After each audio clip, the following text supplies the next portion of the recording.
Sobre fundo preto, NSC apresenta Ancine, Agência Nacional do Cinema, EMS e TVI. Objetos antigos. Um homem caminha por um corredor com arcos e luzes ao fundo. Entram os créditos. Hugo Pique, Felipe Gislon, Vinícius Cagliari, André Abusato e Carlos Zoega. Criação, Laine Milano. Pequenos grandes talentos. Sobre a mesa, no sótão, o projetor de slides, a caixa de memórias e uma filmadora Super 8. Esse é o meu lugar sagrado, onde falo com meu filho ou filha que está por vir. Junto à mesa, uma poltrona de escritório marrom tipo clássica, em couro e madeira. Pedro coloca sua filmadora sobre alguns livros, ajeita outros, passa a mão na tampa da caixa de memórias, abre e fala para o telespectador. Depois de saber que eu vou ser pai, uma das coisas mais divertidas é perceber como cada um da família reage à novidade. Meu pai foi categórico. Eu que vou dar o primeiro quebra-cabeça dessa criança. Coisa séria. Quem sou eu para discutir com o avô do meu filho, né? Tira um saquinho de pano da caixa de memórias, põe sobre a mesa, bota sua filmadora para gravar e ajeita os óculos. Meu anjo, enquanto você tá na barriga da sua mãe, um monte de pessoas aqui fora tem 1000 planos para você. Eu também. Mostra o saquinho de pano. Esse quebra-cabeça aqui foi seu avô que me deu. E eu vou dar de volta para ele. Um dia vocês vão poder montar juntos. Tira as peças de dentro. Só falta conferir se as peças todas estão aqui. E começa a colocá-las sobre a mesa. A primeira vez que eu consegui montar esse quebra-cabeça, meu pai me contou a história de um menino que morava no meio do mato e depois ganhou o mundo. Assim, alguém com talento e coragem de estar nos lugares na hora certa. O céu azul com nuvens. Sabes quantas nuvenzinhas pelo E visto bem do alto, vasto um menino deitado na mundo água, à beira de um rio. Deus a todas tem contado, uma só não há faltado. Nem de tantas uma só, nem de tantas uma só. O menino está apenas de calção de banho e aparenta uns 9 anos. A água é transparente e a mata nas montanhas do outro lado do rio é exuberante. Detalhes dos pés saindo da água, andando na areia e um coelho na grama. O menino fica surpreso ao ver o coelho e sai correndo atrás do bichinho.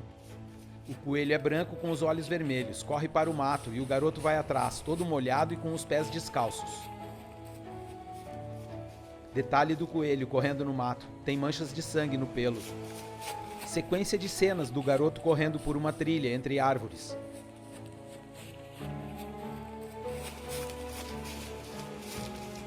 Até que o coelho para e o menino o alcança.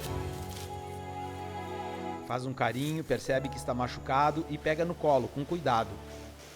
O garoto abre a porta de casa. Mãe, olha. Tava lá no rio.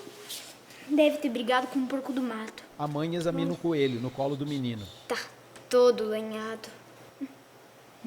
Parece que quebrou a patinha. Será que ele vai ficar bem, mãe? Eu não podia deixar ele lá. A mãe passa a mão na cabeça do menino. Claro que não podia, né? Ele monta o quebra-cabeça enquanto O fala. garoto estava acostumado a ver o pai e a mãe ajudar a todos na pequena comunidade. Se alguém estava com fome, eles davam comida. Se alguém estava doente, eles não poupavam esforços. Era como se os pais obedecessem uma lei silenciosa que dizia: nunca deixe ninguém sofrer sozinho. Depoimento de Evanise Sidolf, biógrafa. Eles trabalhavam muito de forma compartilhada.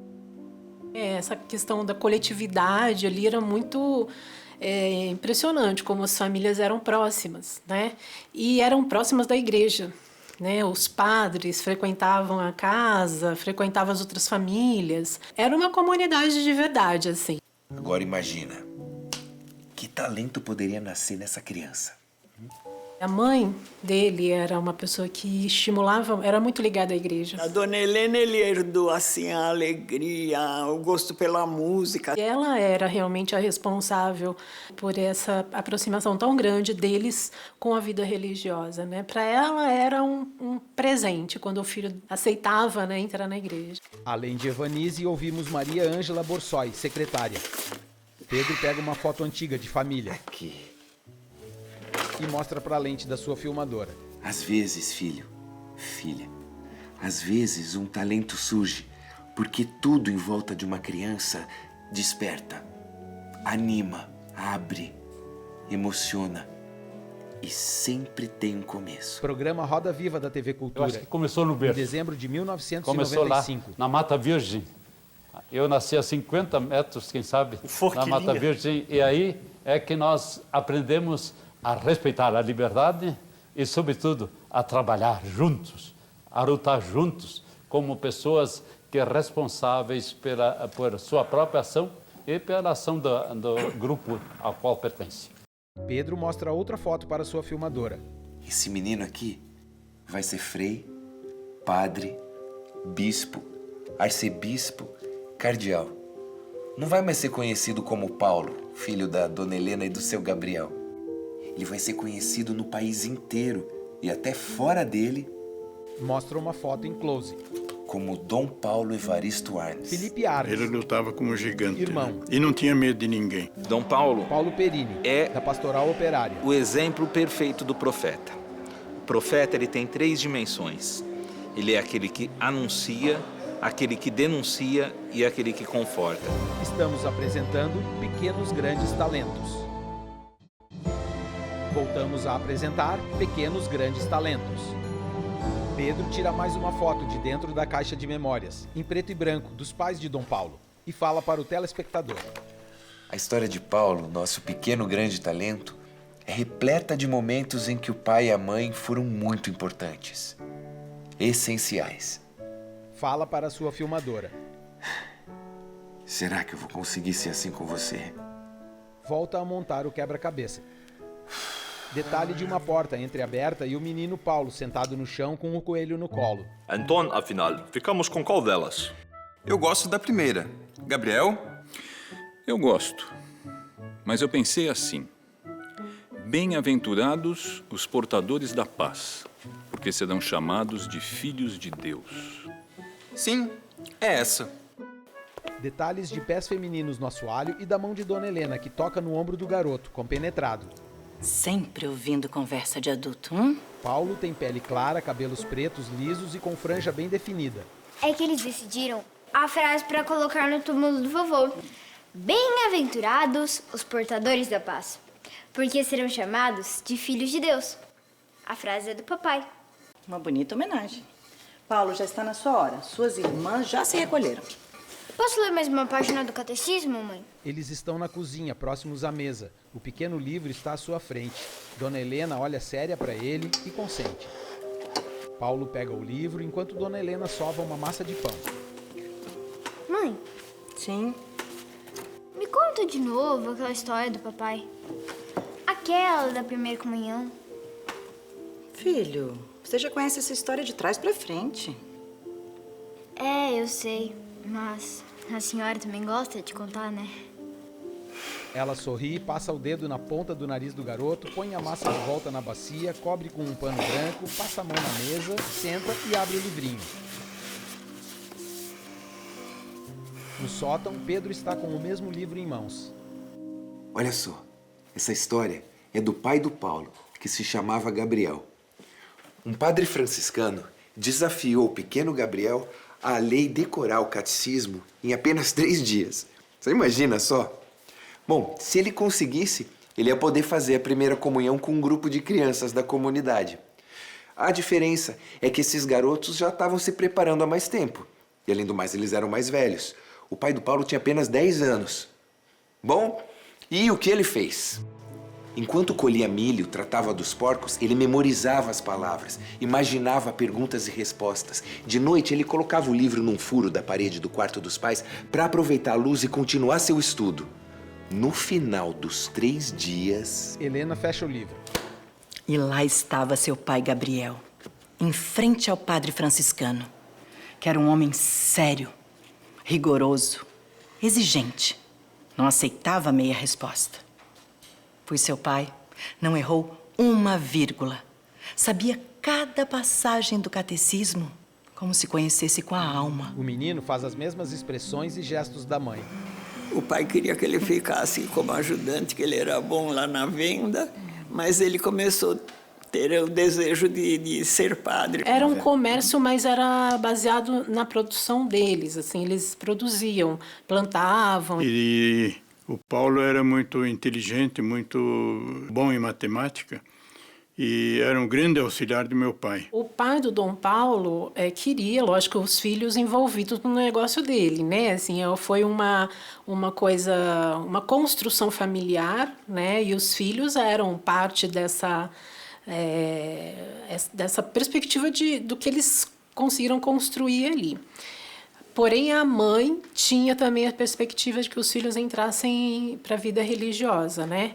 Então, Dom Paulo vivia um pouco dividido nessa vida e assim, ajudava muito o pai. Dom Paulo ajudou muito, assim como os outros irmãos, né? E cada um que saía era um desfalque, né? Porque o mais velho tinha ido para o seminário já com 9, 10 anos. O segundo foi para o seminário com 10 anos, 9 anos. Quanto mais ele ficasse, mais fácil seria para o pai. Mas tudo tem o seu momento, né? Era uma questão de tempo. Foram os depoimentos de Maria Ângela Borsói, secretária, Evanise Sidoff, biógrafa, e Felipe Arns, irmão de Dom Paulo. O ator que interpreta o pai de Paulo, com paletó marrom, camisa branca e faz um cigarro de palha numa sala à luz de velas. Fale, meu filho. Pai, será que o senhor também adivinha a pergunta que eu vou fazer? Gabriel tem bigode, está sério. Detalhe dele passando a língua no papel. Se vira para o garoto. Você não desistiu, né? Paulo faz sinal negativo com a cabeça. Close de Gabriel. Pois então que seja. O menino sorri. Obrigado, meu pai. Se vira para sair. Mas olha... E Gabriel segura Paulo pelo braço. Onde quer que você vá, o que quer que você faça, nunca se esqueça de onde você veio. Jamais tenha vergonha de dizer que é filho de um colono. O garoto faz sinal positivo com a cabeça, leva 2 tapinhas no rosto e sai. Gabriel volta a recostar-se na cadeira que está de frente para uma janela onde se vê a lua cheia e o céu estrelado. Acende o cigarro. No sótão, Pedro tem em mãos o livro de Dom Paulo, Da Esperança à Utopia, Testemunho de uma Vida. A coragem do pai, a religiosidade da mãe, a liberdade da mata. O menino de 12 anos carrega tudo dentro de si e amadurece. Olha para o mundo e teima que é hora de seguir sua vocação. O céu estrelado e a lua cheia refletidos numa poça d'água na rua. Sapatos pretos masculinos bem lustrados passam pela poça. É o ator mirim que interpreta Paulo entrando em um seminário. E lá vai o menino Paulo para o seminário. O garoto caminha num cenário em fundo preto e um livro cai à sua frente. Ele segura e lê, larga e segue. Ali, ficaria por 6 anos, seguindo uma educação rígida e reclusa. Outro livro. A saudade aperta no peito. Mas a vocação é maior que tudo. Em efeito, entra outra cena. O mesmo ator mirim que interpreta Paulo, agora com uma aparência um pouco mais velha. Além de todas as matérias clássicas, o seminário também oferece aulas de música, teatro e oratória. Paulo agora usa óculos e está com outro corte de cabelo. Agradecemos com entusiasmo a honra de ocupar a presidência da nossa agremiação giratória, a querida Academia Antoniana. Atrás dele, uma faixa da academia. Ele desce do púlpito onde discursara. Novo efeito e Paulo, já um frade franciscano aparentando uns 16 anos, sai de uma porta. Paulo passa dias, meses, anos sem contato com o lado de fora do internato. As poucas notícias da família chegam por cartas. Ao fim de 6 anos, Paulo tem uma decisão a tomar. O jovem reza em frente a uma janela, num pequeno quarto, quase sem objetos e pouca luz. Usa o tradicional hábito marrom e óculos redondos. Close de Paulo. Detalhe de suas mãos com um terço, um crucifixo. Hoje a gente sabe a decisão de Paulo, claro. Mas na época, não foi nada fácil. Ou ele seguia seus estudos para se tornar padre e entrar na ordem franciscana, ou ele voltava para casa para sempre. O quebra-cabeça agora está um pouco mais completo. Felipe Arns. Voltou ele com o irmão, Oswaldo, e para nós foi uma festa, né? Porque eles eram praticamente desconhecidos, né? Eram 2 irmãos que vinham, pareciam uns gente do outro mundo, né? Para nós, pobres mortais lá, de repente, receber os irmãos já quase graduados, né? Foi uma festa, né? Enquanto ele falava, eram mostradas fotos de família desta época. Mas livrai-nos de todo mal. Amém. Paulo, sentado numa cadeira em frente a uma mesa, com o traje franciscano e um terço nas mãos. Se recosta, olha para cima e levanta. A luz do sol entra pelas janelas da casa de madeira. Ele vai em direção a uma porta, mas não abre. Senta no chão, encosta a cabeça na porta. Detalhe do terço em suas mãos. Bem-aventurados os portadores da paz. Cada passagem do catecismo. Nunca se envergonhe de dizer que é filho de um colono. Close de Paulo que se levanta lentamente. De olhos fechados, ele faz o sinal da cruz. Filho, vem! Abre a porta e sai. Quando ele decidiu definitivamente entrar na vida religiosa e receber o hábito franciscano, todos nós ficamos jubilosos, porque era uma profissão que ele estava assumindo e com toda certeza ia até o fim, porque era o que ele queria na vida, né? Ele tinha uma coisa certa, né? De desígnio, eu quero e eu vou fazer. Várias fotos referentes foram mostradas e Pedro as vê num tablet. De 1939 a 1943, o jovem Paulo se prepara e cumpre uma série de estudos e rituais religiosos até ingressar definitivamente na Ordem Franciscana. Larga o tablet e se levanta. 10 de dezembro de 1943.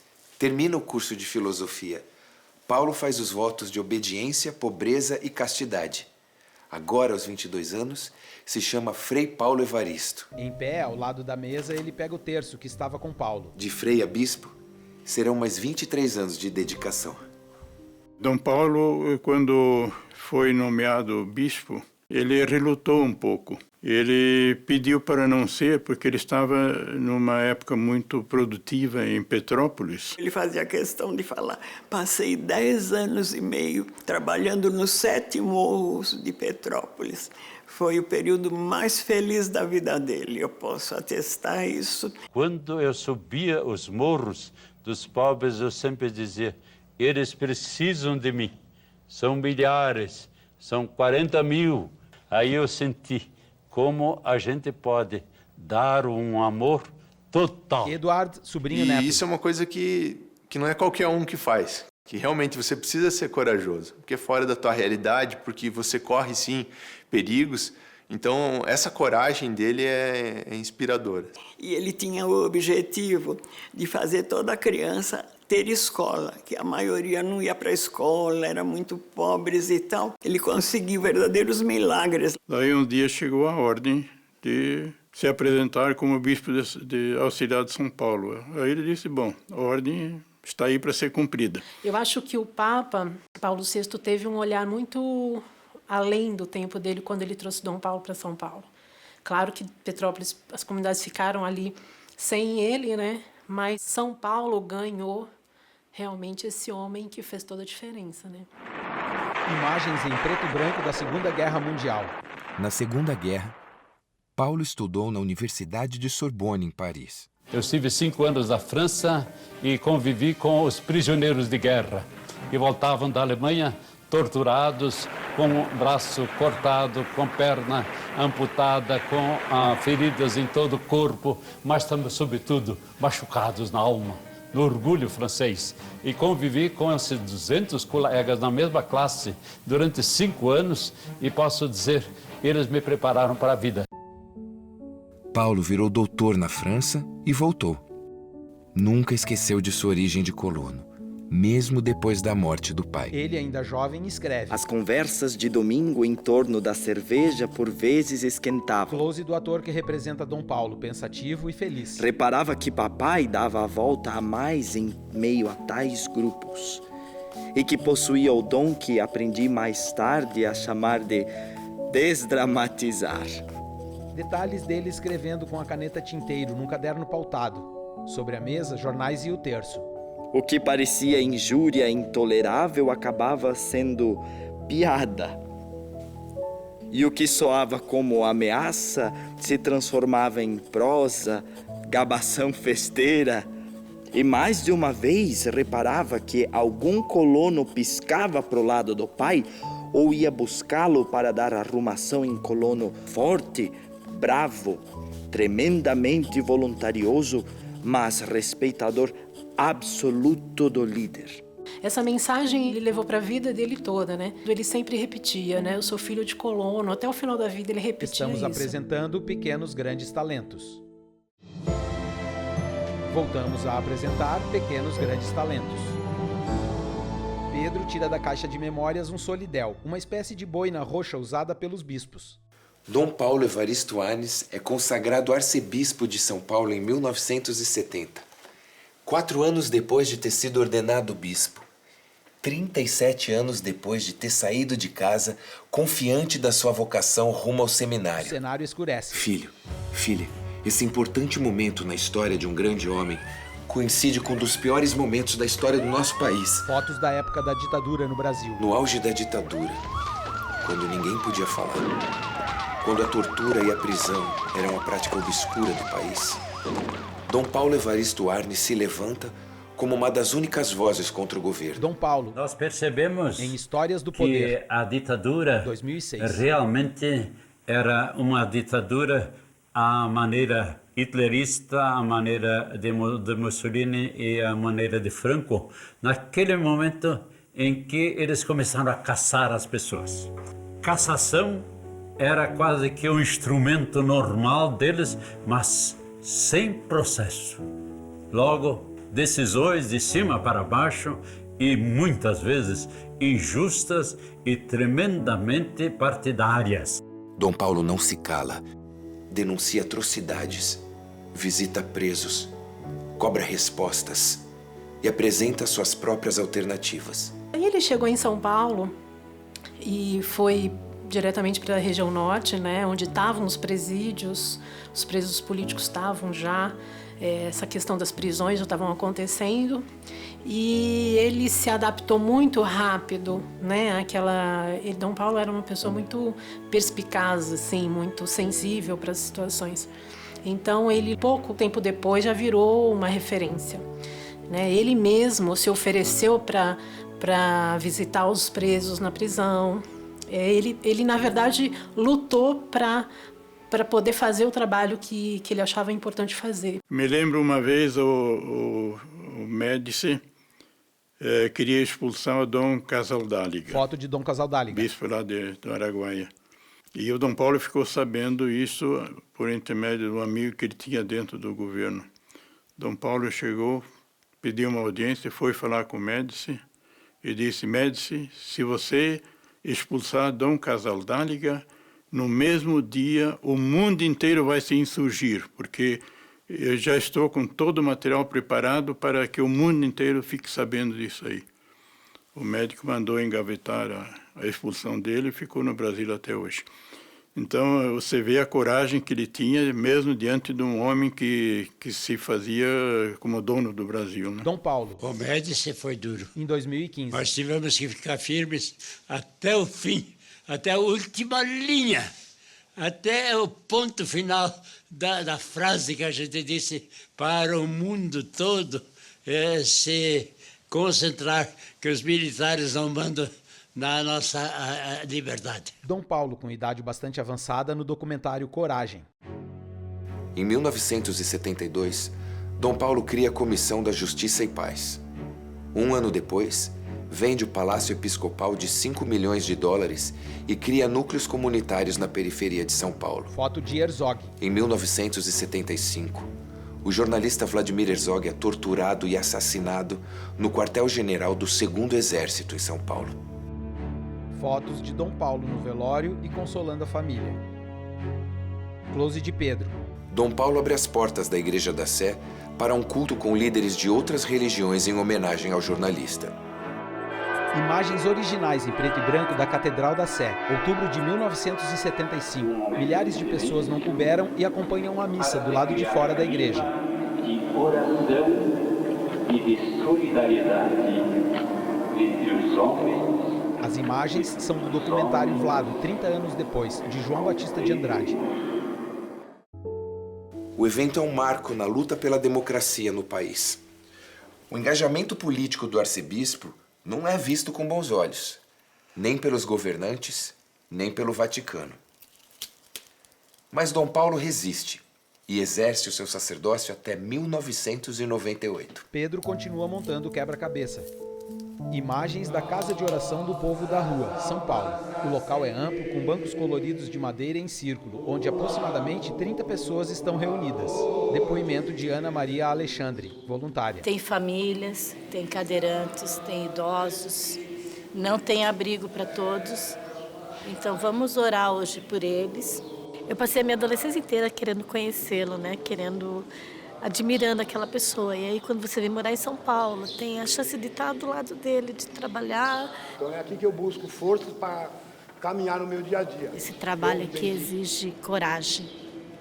Não pode ser covarde. Se você acredita no que você faz, você enfrenta tudo e vai até o fim, até as últimas consequências.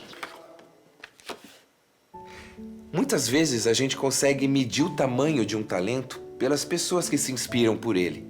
Dom Paulo faz parte da história de gente de todas as origens, raças, credos, religiões. Paulo Pedrini. Nunca importou quem você era. Se você o buscasse e procurasse a ajuda dele, você a teria. Dom Paulo, toda vez que ele vinha, essa casa... Antônio Araújo. Ela, vibrava. Frequentador da Casa de Orações. Coração do povo da rua. Porque o povo da rua sempre foi o povo que sempre teve assim o Dom Paulo como um pastor do povo da rua. Acho que o maior legado é esse da justiça. Justiça para quem não tinha condições de obter a justiça. Então ele era do povo e o povo o adorava. O quebra-cabeça está quase completo e Pedro fala para a sua filmadora. Sabe, quando seu avô me contou essa história, eu me lembro de pensar do alto dos meus 9 anos. Como um padre pode ser assim tão corajoso? Hoje, ao contar essa história de novo, eu me dei conta de que Dom Paulo simplesmente teve a coragem de nunca abrir mão do seu maior talento, lutar pela paz. E assim, ele mostrou pra gente o sentido essencial da religião. Coloca a última peça no quebra-cabeça e forma a imagem de um céu com nuvens brancas e o sol no centro. Reconectar, religar, voltar a unir. Um dia, eu quero saber o que você acha. Combinado? Não seria nada mal se a gente colocasse um pouco em prática aquilo que Dom Paulo Evaristo Arnes fez a vida inteira, né? Lutar pela paz. Você não acha? Ele se levanta. A gravura do quebra-cabeça funde com a mesma imagem do início do episódio, o céu e o menino no rio. Sabes quantas nuvenzinhas pelo vasto mundo vão? Deus a todas. Sobre cenas originais de Dom Paulo e fotos, os créditos. Créditos selecionados. Recursos de acessibilidade, Raça Livre Produções. Segundo assistente de direção, Leonardo Gatti. Produção de elenco, Tatiana Tanaka, Michele Radassa e Júnior Alves. Produção de figurino, Loli Menezes e Brenda Matos. Som direto, Tica Produções. Gerente de programação NSC TV, Anselmo Prada. Esta obra contou com recursos públicos geridos pela Ancine, Agência Nacional do Cinema. Apoio EMS. Realização TVI.